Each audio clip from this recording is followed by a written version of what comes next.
Hello there, everybody. Welcome back to Star Wars Lads for the latest episode of our Star Wars Legends book club. We hope you've all enjoyed reading along with Outbound Flight with us, because that is the book we are going to be talking about today. So we're going to dive into all the best stuff about Outbound Flight, talking about its characters and its story. Before we do so, make sure you hit that like button. You're subscribed to the channel for more Star Wars content like this. Any comment below, let us know what you thought of Outbound Flight. Make sure you check out the rest of the stuff we have going on our channel, as well as a Patreon page and YouTube membership tiers. If you'd like to support the channel, that's your best way to do so. We will give you plenty of extra content for as little as $1 a month. All right, let's get into the book itself. We're going to start here, as always, with the plot and the story structure.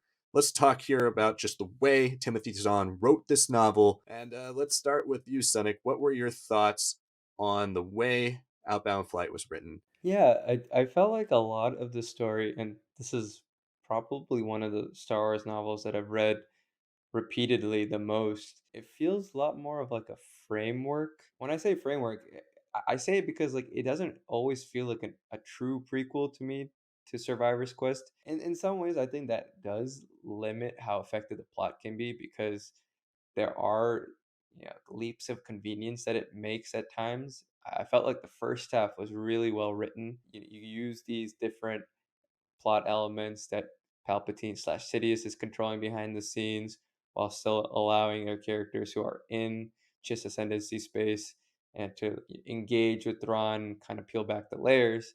But once they all kind of come together, it starts becoming a story of convenience. Like a big example of that is Anakin and Obi-Wan are involved in this, and certainly a big change from people's understanding of Thrawn and his knowledge of the Force and everything else and how that comes to play. But overall, even with me being a little harsh on like the framework sort of setting that I say for the plot here, I still think it flows really well.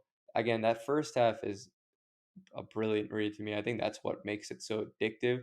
There's not a lot of action. There's not like that classic Thrawn, like I'm gonna do this, this, and this. Once the devastation, the destruction, all that starts happening, it feels like it does kind of skip a couple of things. And I'd say the introduction of a lot of the crew of the outbound flight starts to just become like parts of the story that I felt like I wanted to skip over. Regardless, by the end, still a really satisfying novel.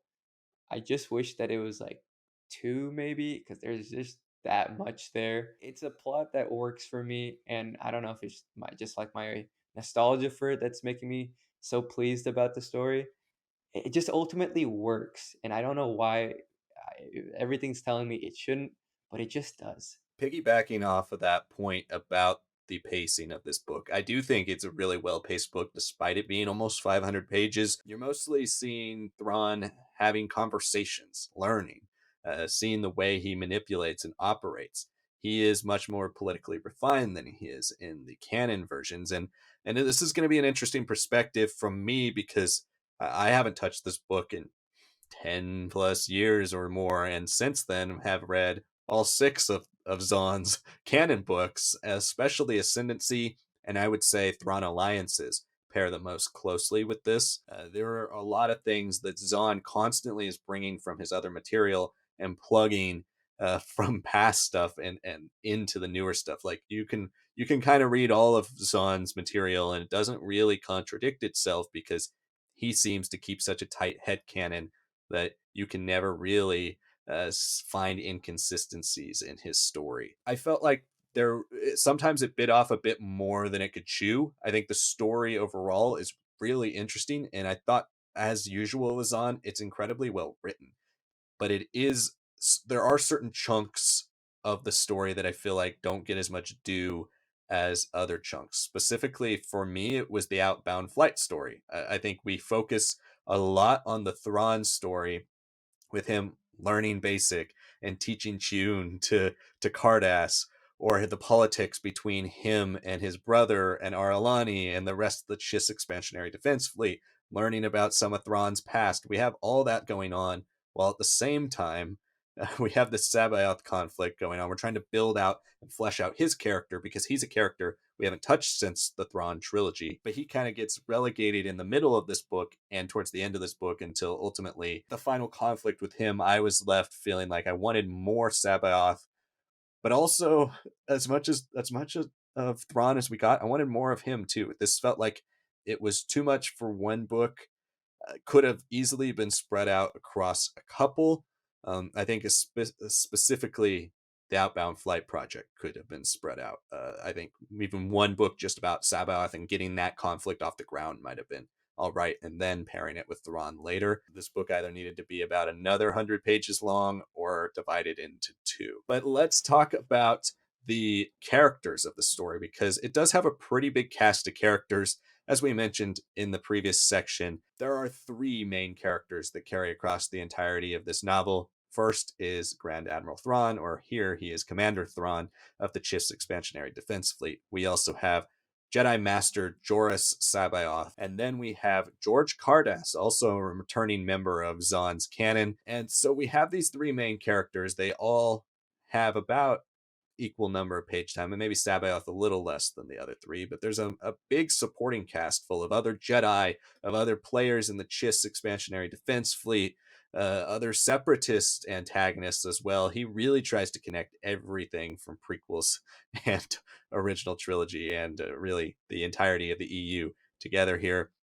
Sonic, let's talk about the main characters here, but also give me a couple of the other minor characters that stood out to you. Yeah, I mean, obviously, like you mentioned, Thrawn is the star of this book, even though it is called Outbound Flight. A lot of it is dealing with what eventually comes about his interactions with Outbound Flight. In some ways, I would say Thrawn here feels just so effortlessly charming, and yet he feels so grounded.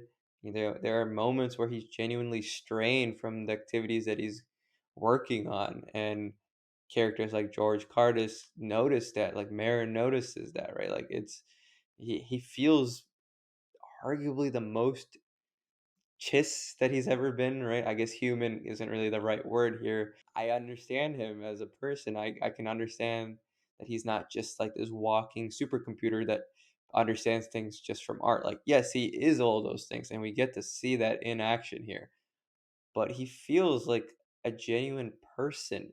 And I think that's what really makes it work for me. That's what makes him so fascinating. And it's very interesting to know where his journey kind of ends with this book, because it's not really the stuff that sets him up truly for the Imperial throne yet. Like, we're still arguably like another book that we never got away. Sabat, like you mentioned, not a lot of development.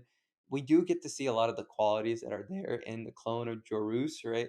He is cocky, he is demanding. John definitely plays with the question of, is that something that was slowly becoming more and more of who he was, or was that always there and he was just peeling back the layers, right? Peeling back the dogma of the Jedi that he was railing against throughout the book. So I think he turned out pretty interesting, especially here. But again, I needed more time with him, especially with how important he is to the outbound flight. And of course, our grounded POV of Jorj Car'das. He's a fun character. If you look at the Japanese illustrations, he's literally modeled after young George Lucas, which in some ways made it easier for me in the read. In some ways, I was like, wow, this guy is really strange, is esoteric. I'm like, oh wait, never mind. That's literally George. He's no one really truly understands the genius that he is.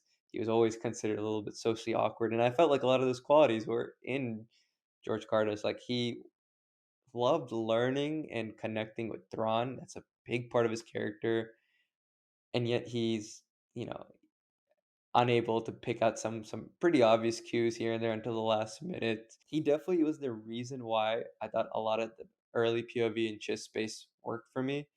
Once we come to the end and he's kind of doing his own thing, it starts to lose a little bit more importance, like in the hierarchy of POVs that I'm really trying to follow. But the ones that I will say that ended up stealing my heart by the end of the book were definitely Lorana Jinzler and Kinman Doriana. I don't know, Lorana was the reason why we understand Sabayat, because of how, she's like very nervous, unable to like give her true thoughts. I thought the last third where she stepped up, where she manages to connect with the passengers, connect with the workers on outbound flight, you know, have a little bit more of a growing background to Sabayat, all those things. It's wonderfully tragic of a character by the end because she was finally growing into who she could have been, and in some ways, it's all these experiences with all these different characters throughout the book that finally push her into that place. Kinman, what I really like though, by the end of the book, the story is that he is a mastermind politician.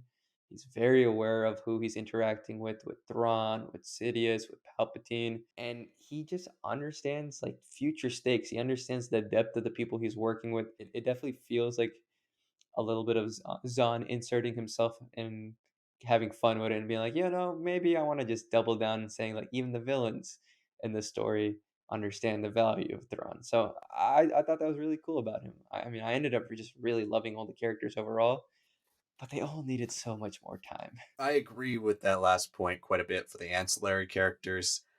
Even a character like Chasuliar kind of feels extraneous, right? There are a lot of characters that feel like if they just got a little bit more time, their tragedies would have been a little more impactful, or what happened to them at the end would be a bit more impactful.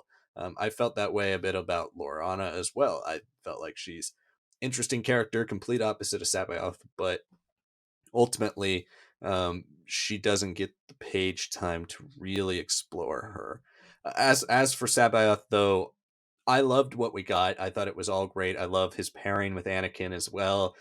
He calls him Master Skywalker when he's obviously a Padawan. It's cool to see where somebody like that in this era of the downfall of the Republic, the downfall of the Jedi Order, starts to travel down that dark path even earlier than somebody like a Mace Windu or a Yoda. Thrawn, of course, is great.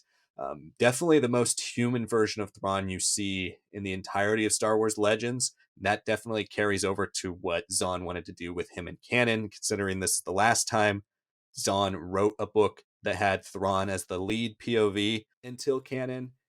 He did get to 11 years later really start to transition Thrawn into somebody who's a bit more of an anti-hero versus who he was in Legends, which was much more of a villain outside of this story. So I did appreciate what he did with Thrawn here. Jorj Car'das is a character who I really did like in the Hand of Thrawn duology. Seeing him in this story, now a young man learning the galaxy really for the first time. He's a solid character. He is one of the least interesting, I think. He is our human POV in a world that is very different and alien, but he does marry kind of both worlds really well, acts as a nice transition point. And overall, I did like his growth and his decisions for the most part. It always has been fun reading these things, picturing George Lucas in my head when I do read Jorj Car'das.